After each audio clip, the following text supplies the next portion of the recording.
No one saw it coming. Not the viewers. Not the insiders.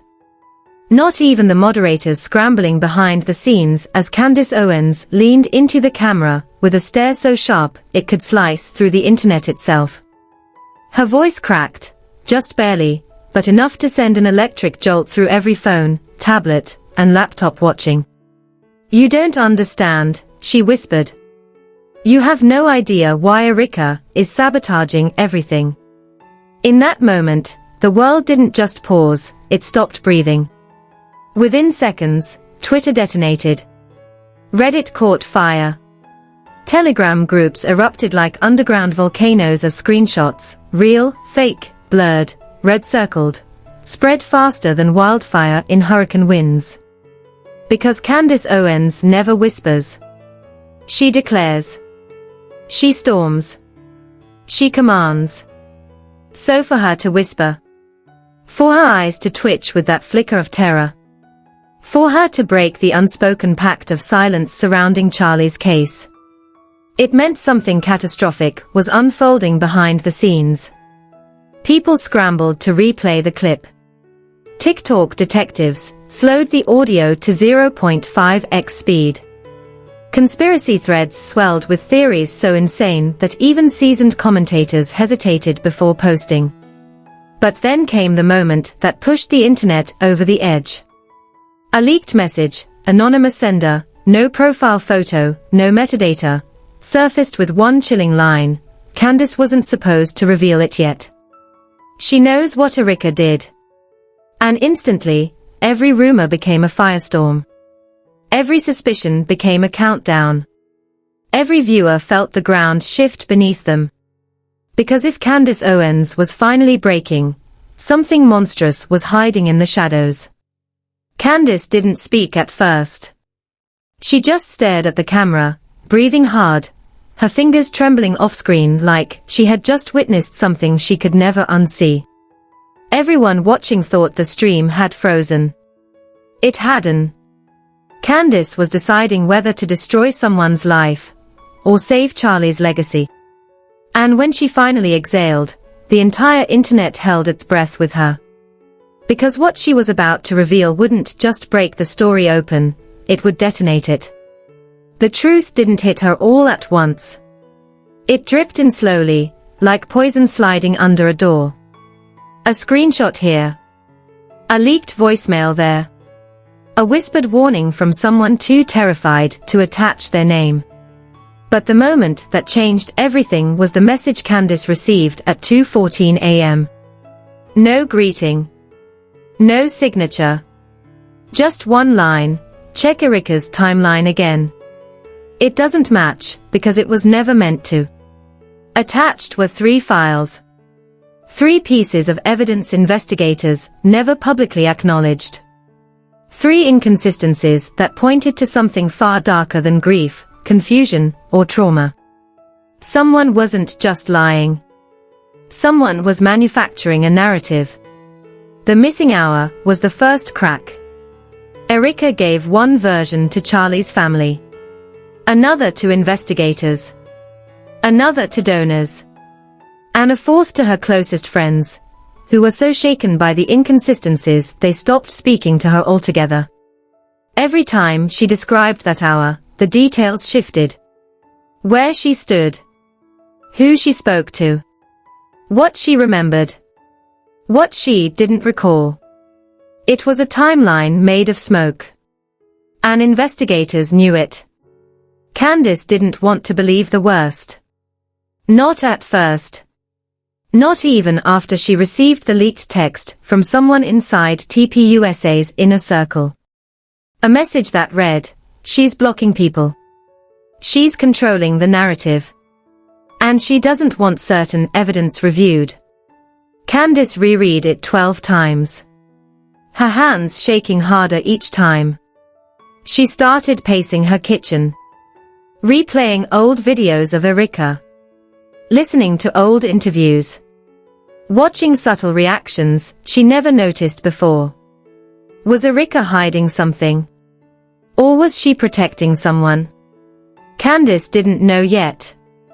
But the next leak answered that question for her. It came during a private conference call. 12 people logged in. 9 muted. One investigator speaking softly, cautiously, as if aware the call would leak. And 2 women listening with attention, so thick that even through the audio, witnesses swore they could feel the collision coming. Candace and Erika. Erika didn't wait for the briefing to finish. She jumped in, voice sharp, emotional, cracking in places it had never cracked before. This process is becoming invasive, she snapped. People are grieving. This is too much. But the investigators weren't talking about grief. They were talking about the discrepancy that had paralyzed the entire investigation. The missing hour. An investigator asked a simple question: "Are you sure your timeline is correct?" And the silence that followed was so unnatural that several people on the call later said it felt like time itself had stopped. Erika swallowed audibly. A long, shaky breath. Then a rehearsed-sounding reply: "I don't remember everything. That day was blurry. I was overwhelmed." But someone on the call, someone who had remained silent up to that point, unmuted for the first time. A staffer who once adored Erika. Someone who defended her relentlessly online. Someone who suddenly had enough. "That's not true," they said quietly. "You told us you were on the phone. You even said who you were talking to." And the temperature in the meeting dropped instantly. Candace leaned forward in her chair. Eyes locked. Heart pounding. "What phone call?" she asked. What call was she on? No one answered. Not at first. Not even Erika. Then came the sound of papers shuffling, followed by an investigator clearing his throat. "We have the call logs," he said. "And the timestamps don't match anything Erika reported." Another silence. Longer. Colder. More suffocating. And the next sentence was the one that shattered everything. In fact, the phone she claims she didn't use was active during the missing hour. Erika's voice changed instantly. Gone was the grief. Gone was the trembling emotional fragility. She became sharp. Defensive. Cornered. "That call didn't happen," she insisted. "You're misreading the data. I was not on the phone.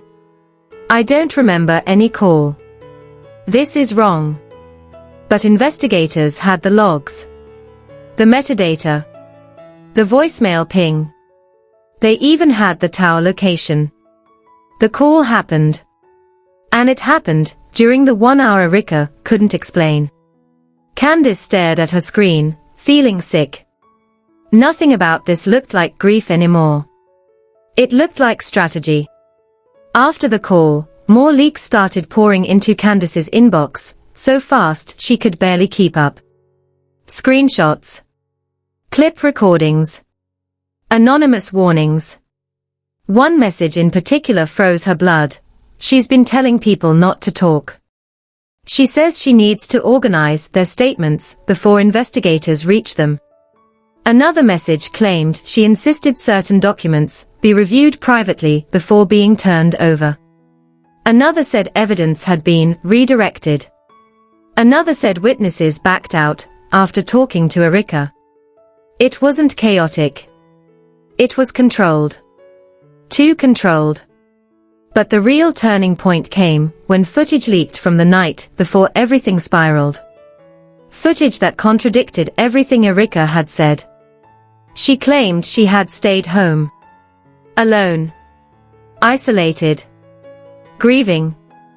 But the video showed her meeting a man in a quiet, dimly lit room, leaning forward, whispering intensely, gesturing like someone trying to contain a wildfire. A man Candace recognized immediately. He wasn't family. He wasn't a friend. He wasn't part of the investigation. He was Charlie's political advisor. The same advisor who vanished the moment investigators requested an interview. A former TPUSA employee, someone who hadn't posted anything since Charlie's death, reached out with a message so cryptic that Candace reportedly froze as she read it. "You're looking in the wrong place. Erika isn't sabotaging this because she's guilty. She's sabotaging it because she's protecting someone else." Candace typed back instantly, "Who?" The reply came fast. "Check the meeting footage again. You missed something." Candace opened the leaked video for the 8th time. The same dim room. The advisor glancing around nervously. Erika leaning forward, whispering urgently. Nothing new. But then she remembered the insider's words, "You missed something." She paused the video. Zoomed in. Adjusted the playback. And then she saw it. The reflection in the advisor's glasses wasn't just a phone recording. It was a person. A shadowy figure standing behind Erika. Tall. Broad. Trying desperately to stay out of frame. A man who wasn't supposed to be there. And suddenly Candace knew exactly who Erika was protecting. Candace sent a screenshot to the whistleblower. Within seconds, they replied, "That's him." Candace's heart raced. She typed, "Who is he?" The answer came like a punch. Charlie's political advisor. The one who disappeared the day investigators asked to interview him. But it got worse. Much worse. He wasn't just an advisor. He had access to everything. Charlie's schedule, messages, meetings, donor calls. Everything. Candace's pulse hammered in her ears. This wasn't a rogue friend. This wasn't a panicked widow. This wasn't grief. This was architecture. A cover-up built piece by piece. But if the advisor was the one Erika was protecting, then why did her behavior seem so frantic, so desperate, so controlled? That answer came from a second insider, one who worked directly in Charlie's inner circle. They didn't waste time with introductions. Their message hit Candace like ice water. Erika wasn't protecting him because she wanted to. She was protecting him because she was told to. Candace nearly dropped her phone. Told to? By who? She asked immediately. The reply took 5 terrifying minutes. Someone above him. Someone powerful. Someone who doesn't appear anywhere publicly, but controls everything behind closed doors. A donor. A billionaire donor. The kind of man who can erase reputations. And investigations. Candace's breath caught in her throat. A donor. A man who had built political careers. A man who had buried scandals before they ever reached daylight. And suddenly, the missing hour, Erika's inconsistencies, and the advisor's disappearance snapped into focus like a camera lens tightening on a target. This wasn't a panic reaction. This wasn't broken communication. This wasn't grief. This was strategy. A strategy big enough to involve a billionaire who had everything to lose. But the insider wasn't finished. There was a fight, they said. A bad one. Between Charlie and the advisor. Erika knows exactly what happened. She's been covering it up since day one. Candace's fingers trembled over the screen. What was the fight about? She asked. The insider hesitated. Motive, they finally wrote. Money. Donors. A deal Charlie refused to be part of. Candace felt her entire body go cold. A deal. A deal connected to the advisor. A deal connected to the billionaire donor. A deal Erika allegedly supported. A deal Charlie rejected. And rejecting that deal may have put everything into motion. But just when Candace thought she had reached the center of the labyrinth, something surfaced that changed the entire investigation again, a voice memo. A recording that wasn't supposed to exist. A recording allegedly taken inside Charlie and Erika's home. The audio was muffled at first, shuffling, pacing, raised voices. But then the words became clear. "You can't hide this forever," Charlie shouted. "You know what he's doing." A second voice, the advisor's, snapped back. "If this gets out, Erika's done. You're done. Everyone's done." Then a third sound. Someone crying in the background. Shaky. Frightened. And then Charlie's final line, before the clip abruptly ended. "I won't lie for you." Candace listened to it 20 times. And each time, the same realization hit her harder. This wasn't chaos. This wasn't speculation. This wasn't conspiracy. This was a cover-up. A coordinated, deliberate cover-up. And Erika wasn't the mastermind. She was the accomplice. But nothing prepared Candace for the final piece of part 2, the revelation that the voice memo wasn't recorded the night everything spiraled. It was recorded 3 weeks earlier. Meaning the tension didn't erupt suddenly, it simmered quietly for nearly a month. The advisor hiding. The donor pulling strings. Erika acting like someone caught between loyalty and survival. Charlie trying to expose something no one wanted revealed. And Erika's final unspoken truth. She wasn't sabotaging the investigation to protect her husband. She was sabotaging it to protect the people who benefited from his silence. The final file in the leaked folder confirmed it. A message Charlie wrote, but never sent. Still saved in his drafts. Still time-stamped. Still chilling. "If anything happens to me, look at them. Not her. Not him. Them. Them." Plural. Meaning this wasn't about one advisor. Or one argument. Or one panicked widow. It was a network. A web. A coordinated protection circle that began long before Charlie died. And Erika wasn't the focus. She was the shield. A shield for people far more powerful than anyone realized. And the terrifying part. Candace Owens now had proof, but no idea what to do with it. Because the next revelation was bigger than Erika, bigger than the advisor, bigger than the donor. There was a second draft. A missing document Charlie wrote, that someone was trying to erase. A draft that could destroy everything. The final twist didn't come from a leak. Not from a tweet. Not from a DM. Not from an insider terrified of being exposed. It came from an encrypted email sent directly to Candace's team. No greeting. No sender name. Just one haunting line hovering above a bundle of attachments. "I am the one who saw everything." Candace stared at the message for a full minute, unsure if she was opening the truth, or stepping into a trap. But curiosity didn't pull her in. Duty did. She clicked the attachments. And instantly felt the blood drain from her face. These weren't rumors. These weren't screenshots from anonymous accounts. These weren't fan theories. These were raw files straight from a device that should have never been in those rooms. Audio. Photos. Timestamps. Metadata. Financial records. Proof. Proof that someone high above Erika, someone with power, influence, and the means to bury anyone, was pulling every string in the shadows. Proof that Erika wasn't just covering for the advisor. She was complying with the donor. Because she had something to lose.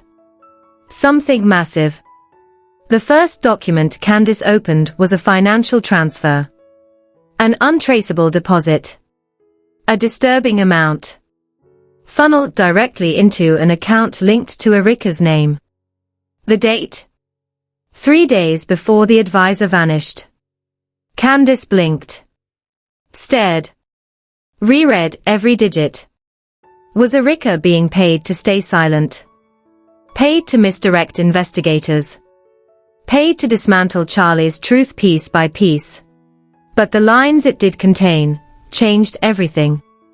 Erika has been meeting with him behind my back.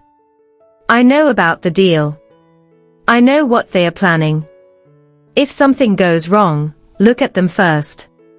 Them? Plural. Again. And beneath it, a sentence Charlie hadn't typed completely. There is a second draft that, the document cut off. Mid-word. As if someone walked in before he could finish. Candace's hand flew to her mouth. A second draft existed. Somewhere. Somehow. A draft that Charlie believed was so important, he started writing it before he even understood who might stop him. Someone had taken it. Or destroyed it. Or hidden it. And Erika. She knew. She had to. Candace reached for the whistleblower. No response. She tried again. Still nothing. Something was wrong. She tried the insider from TPUSA. No answer. Then someone else went silent. The advisor's social media accounts vanished overnight. Instagram wiped. Twitter locked. LinkedIn deleted. His home looked empty. His office cleaned out. His car missing. And the donor. He released a polished, sterile statement claiming, "I have no knowledge of any internal disputes involving Charlie Kirk. Any rumors are baseless." It was too clean. Too fast. Too rehearsed. Someone was preparing for a war. Meanwhile, Erika finally broke her silence. Not with a video. Not with an interview. Not with a denial. Just a single, cold paragraph on Instagram stories. "I am grieving my husband. I will not entertain lies or conspiracy theories meant to destroy my character during this painful time." Comments exploded instantly. Thousands of people accusing.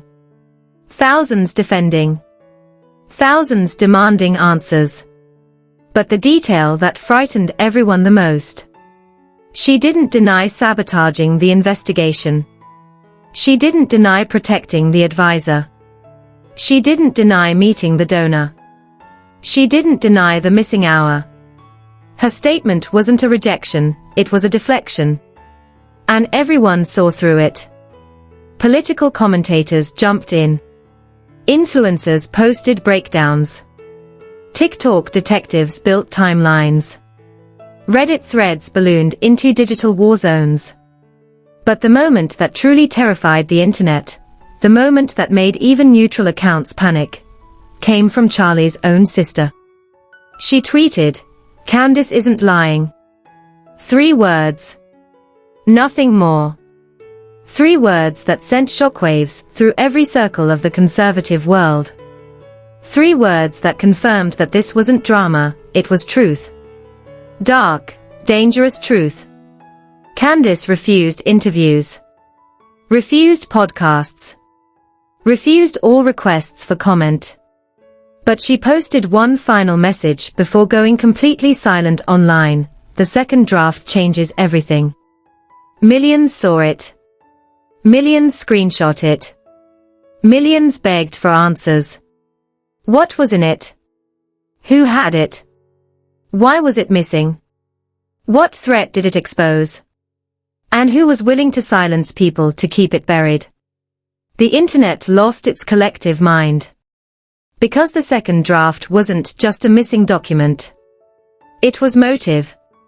Pure, explosive motive. And someone didn't want it found. Insiders started whispering that a coordinated effort was happening behind the scenes. Witnesses recanted statements. Digital files vanished. Subpoenas hit roadblocks. Reporters received warnings. And Erika. People claimed she hired a new legal team. A powerful one. A connected one. A team with ties to the donor. A team infamous for making scandals disappear. This wasn't damage control anymore. This was containment. A full-scale operation to erase the truth before it surfaced. And now, after the detonations, the leaks, the recordings, the insider messages, the billionaire's involvement, the advisor's disappearance, the financial transfers, the video evidence, and Charlie's unfinished warning, one terrifying reality remained. The real story still hasn't come out. Because the second draft, the one Charlie believed could expose everything, is still missing. Somewhere. Hidden. Locked away. Or destroyed. And whoever took it, knows the truth Candace is trying to reveal. A truth so explosive that even powerful men are scrambling to bury it. A truth Erika fought desperately to protect. A truth that could unravel everything. If you're still here, then you already know this isn't just another celebrity scandal. This isn't drama for entertainment. This is a live, unfolding crisis with powerful people scrambling behind the scenes to shut it down before the truth reaches the public. And right now, the only thing keeping this investigation alive is you. So before anything gets buried, before accounts disappear, before the second draft vanishes forever, you need to act. You need to push this story into every corner of the internet they are trying to control. Hit that like button immediately, because the more engagement this video gets, the harder it becomes for anyone to silence it. Comment right now with your theory, because every comment sends this deeper into the algorithm where they can't hide it. And subscribe this second, turn on notifications, and refuse to miss what comes next. Because trust me, the next leak could drop at any moment. A witness could come forward. A file they thought they deleted might resurface. Someone inside their circle might finally crack. And when it happens, you do not want to be the last one to know. Don't let them control the narrative. Don't let them erase Charlie's truth. Don't let this investigation die quietly in the shadows. Hit like. Comment your theory. Subscribe with all notifications on. We are just getting started, and what comes next will shake everything they've built.